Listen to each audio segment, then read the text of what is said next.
O wild west wind, thou breath of autumn's being, thou from whose unseen presence the leaves dead are driven like ghosts from an enchanter fleeing, yellow and black and pale and hectic red, pestilence-stricken multitudes, O thou who chariotest to their blah blah blah blah blah.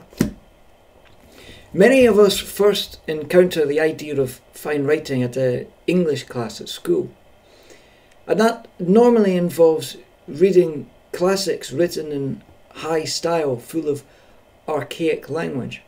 And that's all great, but it can be a wee problem when we come to write our own stuff, because we can feel the pressure to affect a grandiose style that we've come to associate with good writing.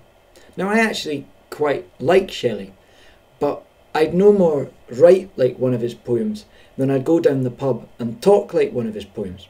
In fact, the best advice for writing I ever heard is never write a sentence in which you couldn't comfortably use the word shit.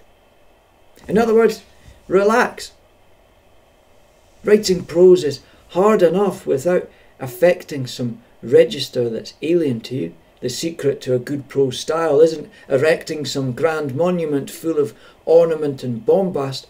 Rather, it's to use always the simplest language that accurately conveys your meaning.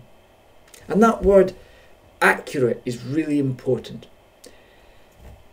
Using the simplest language that accurately conveys your meaning doesn't mean working with a restricted vocabulary. For instance, it would be simple to write that your character hiked through a forest. But there's so many different types of forest that I won't know which sort of forest you mean, and therefore it will be hard for me to imagine what it's like for your character to hike through it.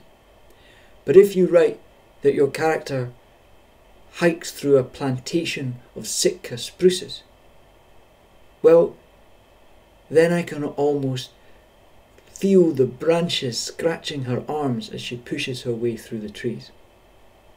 So don't then spoil it by having her pause and hearken the aria of an effervescent bird. Like Elmore Leonard said, if it sounds like writing, rewrite it. So, gracias for your videological participation, and warmest felicitations for your manuscription.